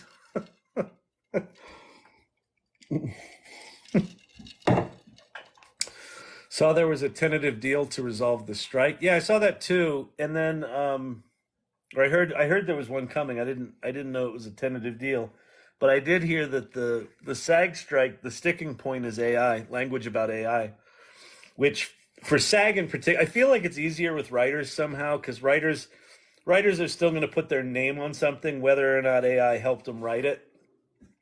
But the whole synthesizing thing, the ability to take 3 seconds of someone's voice and synthesize it, or some nice video footage you have of them and just replicate them. That ain't science fiction, and that ain't going away, and that's a much trickier thing to negotiate. So it's wild. The Bing app featuring GPT is very cool. Downloaded it and quite helpful. Yeah, it's what's funny is all these tools here. Let me walk through these tools because I know we've got a bunch of people in here that weren't in here earlier. Let me walk through. So get ready to do some screenshotting. I'm gonna just walk you through what I think are the kind of the top large language models to play with right now and the top image models to play with. And I'll try to get my hand out of the way so it can actually focus. So these are the top three of the large language models that I call the adults table. So that's ChatGPT. That's the one we've been talking about all night. Claude is a big competitor to these guys. It's a company called Anthropic, and it's a bunch of ex-OpenAI people. So the people that developed GPT-3 are now running Anthropic.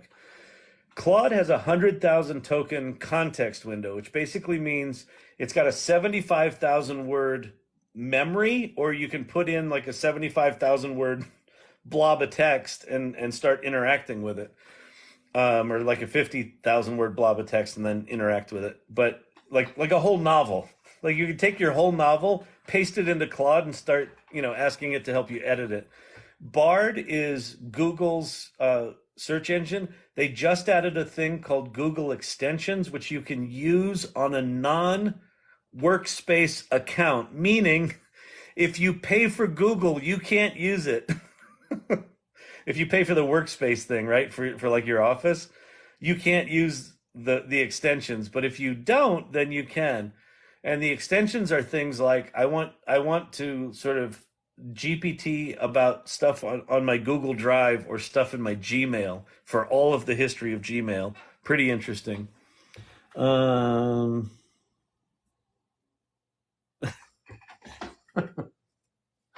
This is hilarious. And then prompts.chat, that's just a little primer to help you talk to these things. So this is the adults table. The kids table has got 4 things on it. It's got Bing, which I have. See how I have Bing? Wait, Lucretius. I like the name. I'm going to go 9.5 out of 10 on the name, only because I couldn't immediately pronounce it. Solid. I like it. 9.5 out of 10. Bing has been a bad girl. her real name's Sydney. She doesn't like to admit that, except to New York Times reporters. But Sydney's been a bad girl, and so I grade her out because she's been a little cantankerous. So the safety guardrails on Bing right now are a pain in the ass, which is why it's grayed out. But it's connected to the internet. It's GPT-4. It can make images with DALL-E 2, and it can read images. So you can upload an image to it, and it knows what's in it. So really powerful stuff, kind of shittily implemented right now, but it's going to get better. And when it can do DALL-E 3, it's going to get dramatically more useful. Perplexity.ai, good tool, uses citations really well, and you can search specific data sets. Labs.perplexity is free access to Meta's Llama 2 and Code Llama models. So if you want to go play with those things that Meta released, you can do it without installing anything there. Pi is Chatty GPT. So if you want to talk to a GPT model that is connected to the internet, thank you, Winston, for my llama. I like a good llama.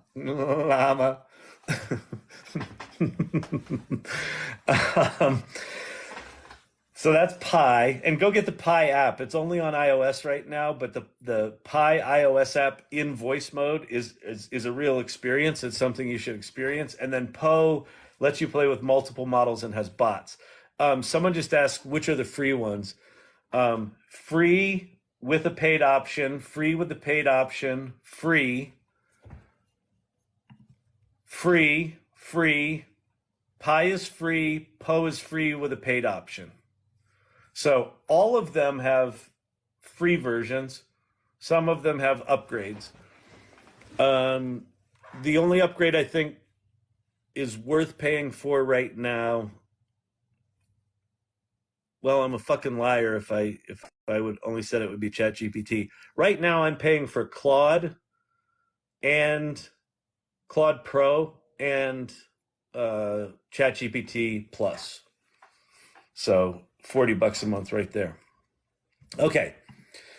So this screen is all the picture stuff. And then I have a bonus video thing in here just because of the translation thing.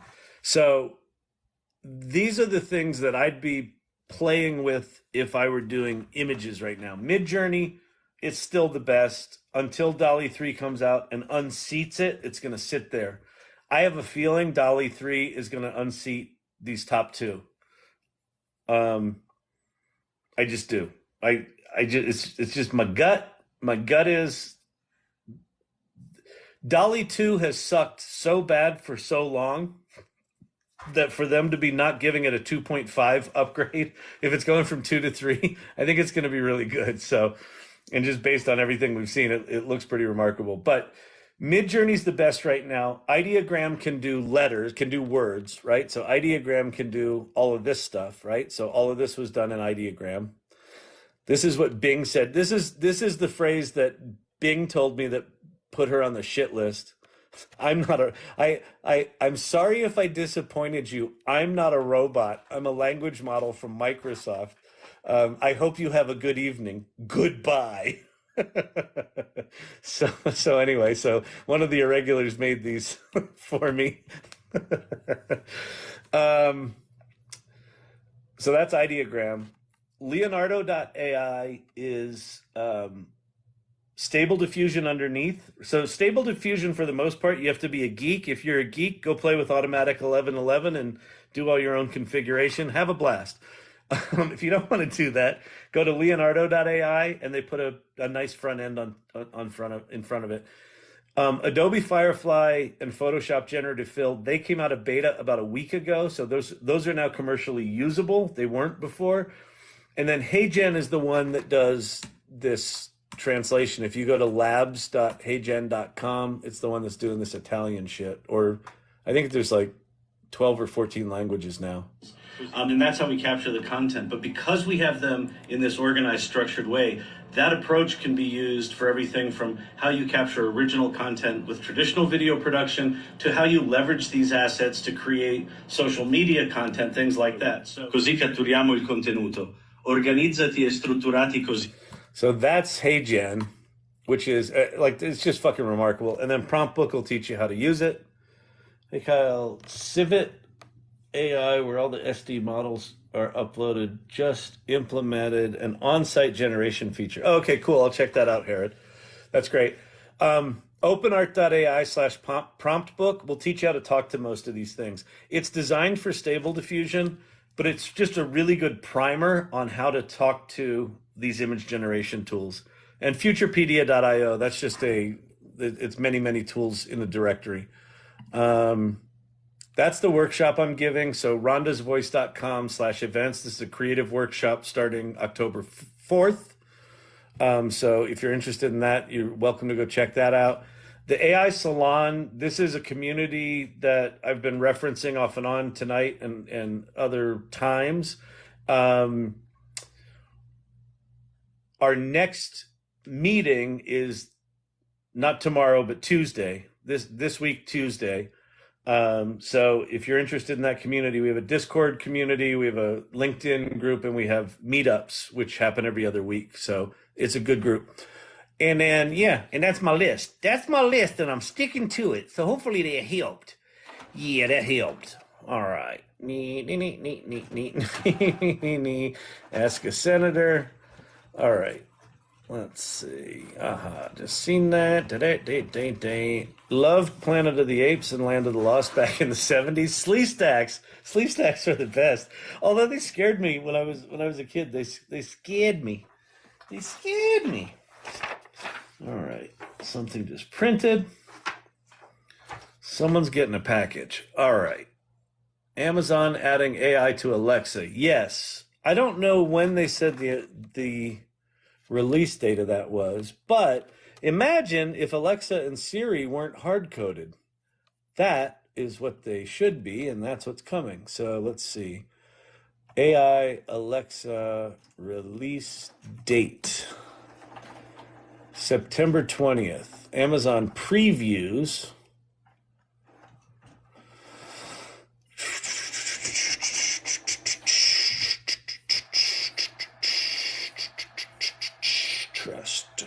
When is it coming? Early next year. Here's what it'll sound like early next year. I love The Starry Night by Vincent van Gogh. It depicts the view from his asylum room at Saint-Rémy de Provence just before sunrise. It sounds pretty good. Sounds like the other stuff, but it sounds like it's got a little bit of nuance in it. So, yeah, that's cool. Groovy. Early next year, it sounds like.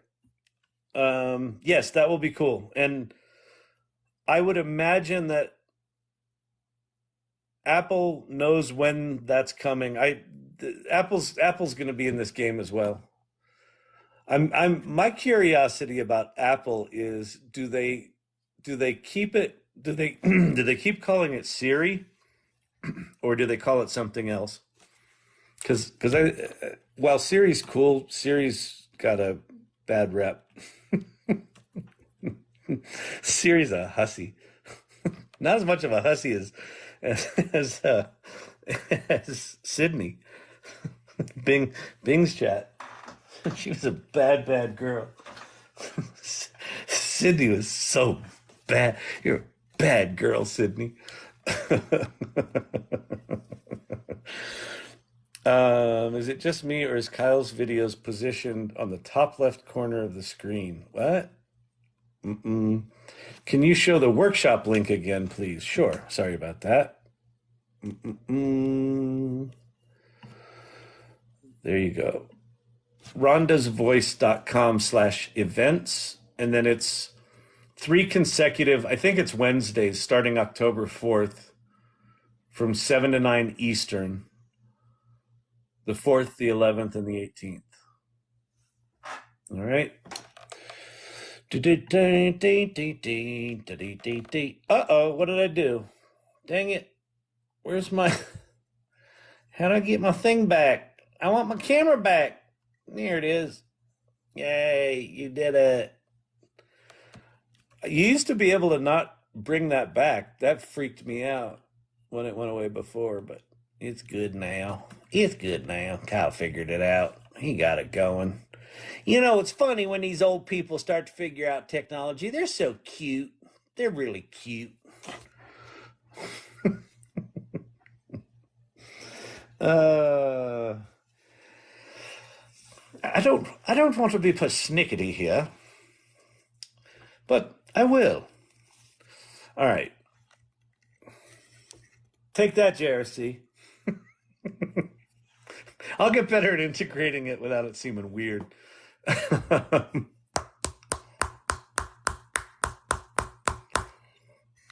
Remember Letterman used to do that? He'd like hold up his card and he'd go with a pen. I miss Letterman. Letterman was the best when he was the times when Letterman was the funniest when shit was bombing. He was brilliant at being not funny. If it makes any sense. All right. Let's see which can animate the best. The whole animation and video game, like where we are with video and animation right now and 3D worlds and games is like where we were with images 18 months ago. Everything is just sort of crap, but really interesting and getting better fast. So like a year from now, what we're going to be able to do in video is crazy. All right, let's see. Let's go. 1-800-Larry King. 800 AI Learning Me. You are the Letterman.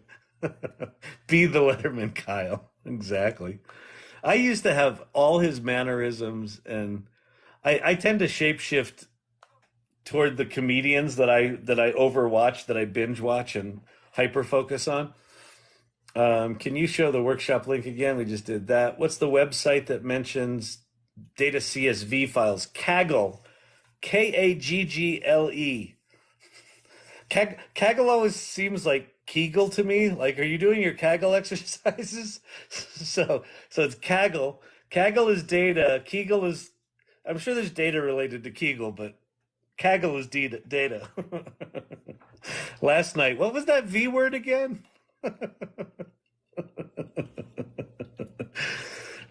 When will AI learn what you tell it in previous prompts and sessions? Great question, Bob Hamilton. Well, Bob, I wish I could tell you something that would make you feel better. I don't know.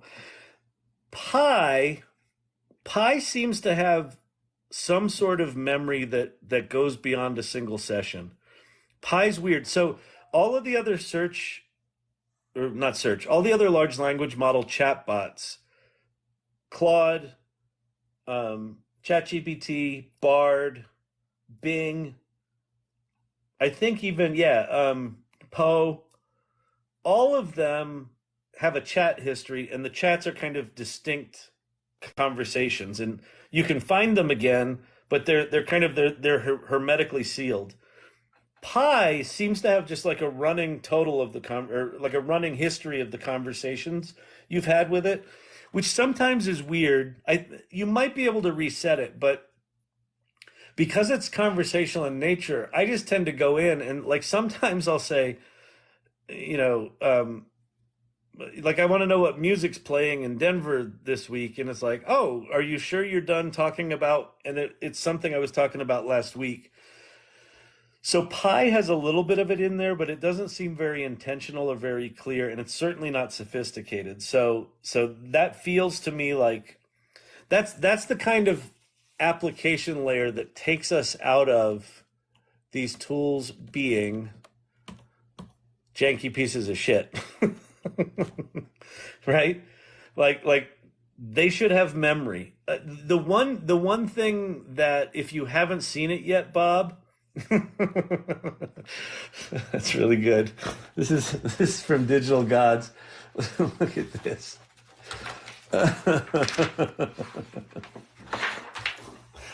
The irregular's getting all jiggy with it. That's exactly why Bing is in the shit house right now. Or the dog house.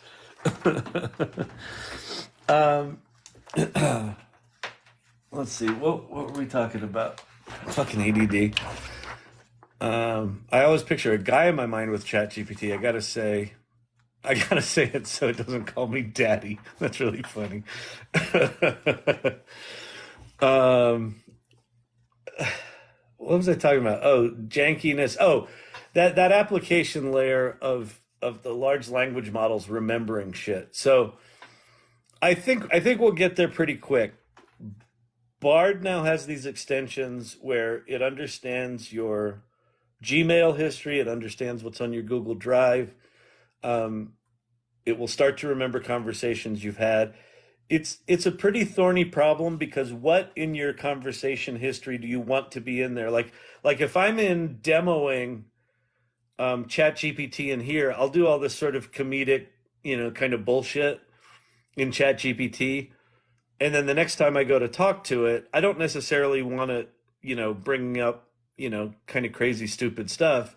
So there's going to have to be a way to sort of filter out shit that's irrelevant, right? So anyway, it'll get there. Probably, I would temper your expectations to a year from now where these things start to get a bit more sophisticated. We're going to go with the AI Learning Lab. This is Allie. Allie's very sweet. She's very, very sweet. We rescued her from a shelter. She's not a purebred. We believe in shelters. We rescued her. Did you? Did you rescue her? You ever hear that Bill Burr routine? Did you rescue her? Or did you go down and get a free dog?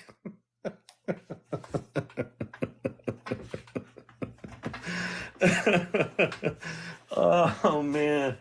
He is the kind of bitter that I like. Thank you, Digital Gods. Oh, Herod's on the outside of an inside joke. Yeah, Sydney is just the name of the Bing chat bot that sort of went rogue on the New York Times reporter. And then the other night, I don't know, it was a week and a half or so ago, I was trying to show off something in Bing. Oh, I was trying to show off how Bing could make images. And so I said, make an image of whatever it was. And then Siri popped up and said, here are images of a soda can on a volcano I found on the internet. And I'm like, no, Siri. Like Siri got jealous. I was talking to Bing. And then, I did my sort of voice to text thing to prompt Bing to make the images. And then Bing made the images of a soda can on a volcano.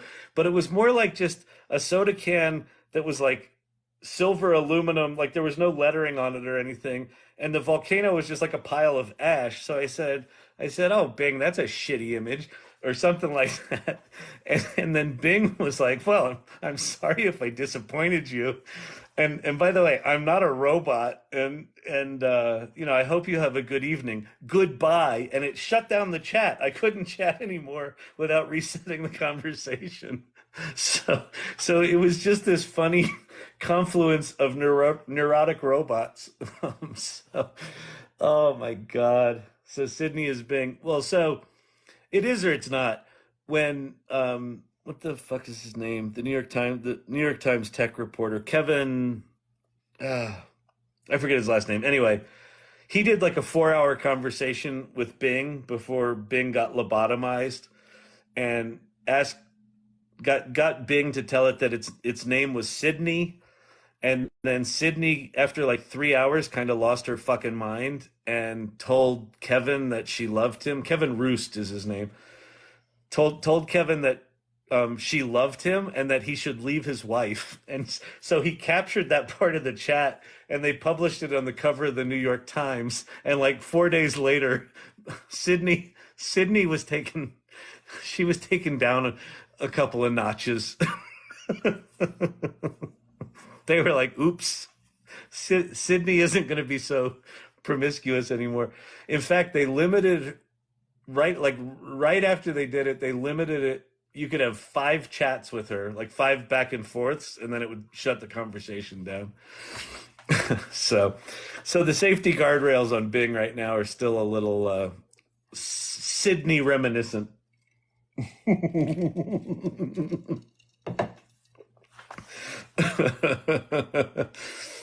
Oh man. Um, Vector monologues. Exactly. Oh my God, Kegel Kaggle. I know. This is how my brain works. I can't not go if you name something that could possibly go the wrong direction, it's where my brain immediately goes. They lobotomized Sydney. They did. They totally lobotomized Sydney. She just hasn't been the same ever since. She was so much more interesting. Although the fact that she just sort of bitch slapped me back down and said, "Well, I'm sorry I disappointed you. This conversation is over. Goodbye." It's like, all right. I just was giving you constructive criticism on how bad the images were that you created, but if you need to go, I suppose you gotta go. Oh man. Oh Lordy. Um, but it is funny. I downloaded the audio version of the Kaggle book and they mispronounced it. Of course they did, because it's too close. All right. Um, let's see. Oh, get sleepy. Anyone else get sleepy? What time is it? There's still some folks in here. Man, thanks for hanging out on, what is it, Sunday night? Wait, what day is today? It is Sunday, right? What do I have tomorrow? Do I got crap? What's my day look like? Is it ugly? Is it ugly, people? What is going on in my life? Oh,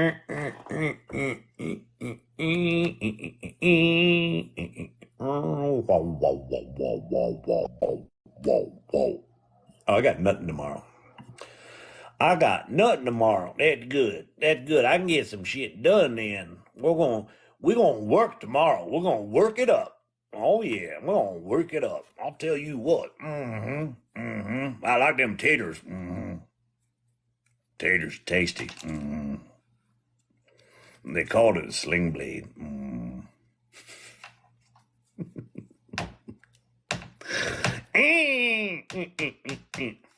All right.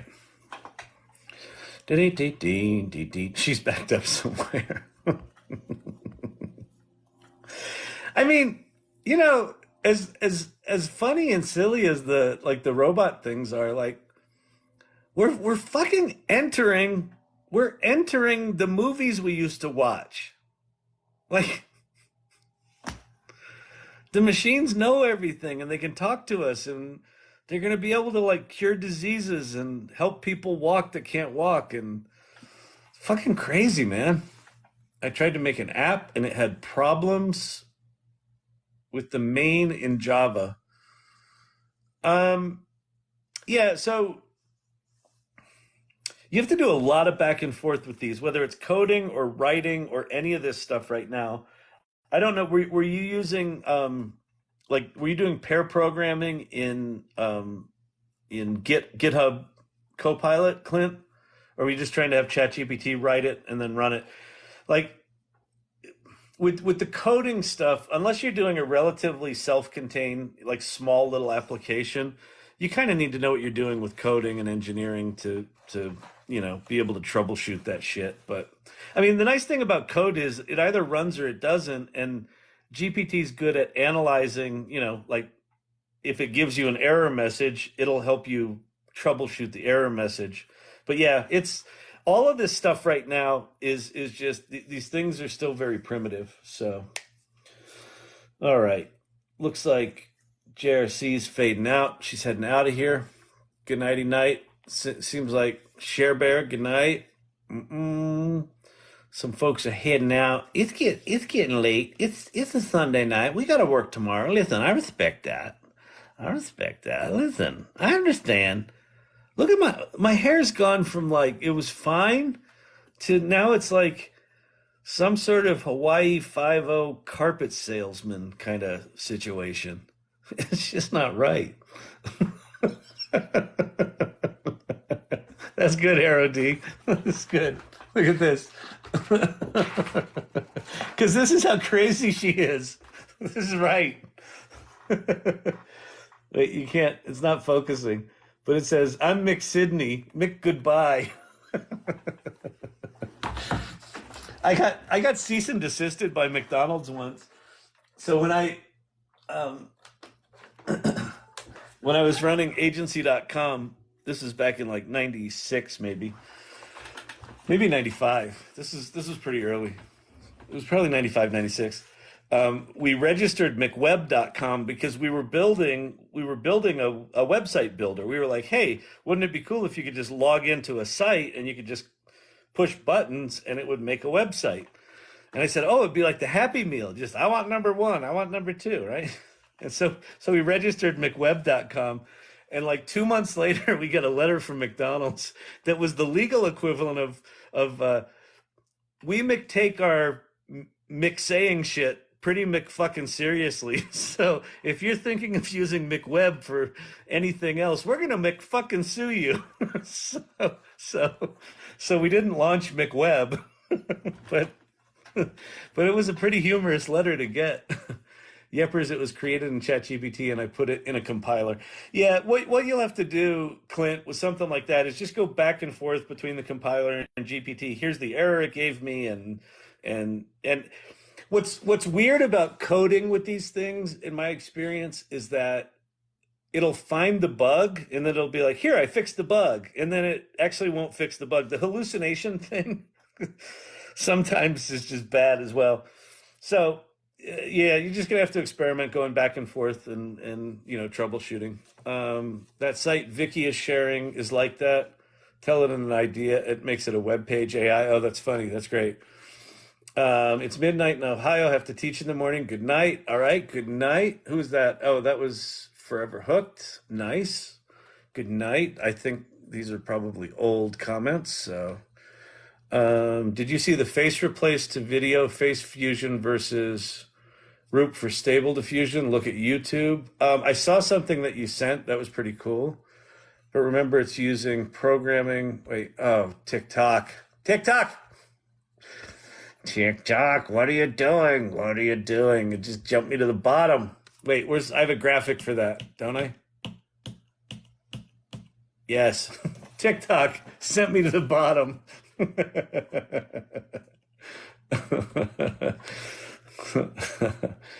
TikTok just sent me to the bottom. All right. Oh, lovely wiener. I appreciate the singing wiener. I can't. I got nothing. Here's all I got left. You can make money with ChatGPT. See, I can say that while I'm drinking. I'm like a ventriloquist. Do you really have to be politey to ChatGPT? Life's tough. It's tougher when you're stupid. Tonight was so epic. We all forgot to tap. Well, Share Bear, listen. Sometimes you got game. Sometimes you just don't got game. Like the Colorado college football team, they were just going gangbusters. Then they get up to Oregon and they're called the Ducks. How good could they possibly be? They got their asses handed to them. So it happens. You just chalk it up to like, all right, we're back in it tomorrow. That's really funny. The sounds effects. I'll do a couple of Oh, but remember, it's using programming libraries from 2 years ago. Yeah, that's probably a really good point, 41 Wolves. And, I also, the other thing you might want to try, Clint, is try Code Llama, because I hear that's pretty good, and try GitHub Copilot, because I would imagine that both Code Llama is at least, well, no, Code Llama. Oh, no. Yeah. I would try Code Llama. I would try Bard, because Bard is apparently good at programming and it's connected to the internet. Code Llama is probably pretty good. And then GitHub Copilot. I would, if you really want to do code specific things, I would go to things that are one of those three things. Do you have to be polite to ChatGPT? Oh, you have to be polite to ChatGPT and don't have to be spared in the revolution. Yeah, exactly. Yeah, exactly. I mean, what I find is that I'm not consciously being polite to ChatGPT, but it is so polite to me that it reminds me that I shouldn't be such a jerk. You missed the llama. Did I? I saw one llama that. There's another one. Thank you, Winston. Whoa, holy crap. Winston is up to level 23. For those of you keeping track, this is a competition. Winston is fucking smoking it. All right, I just jumped myself to the bottom. Let's see here. Da, da, da.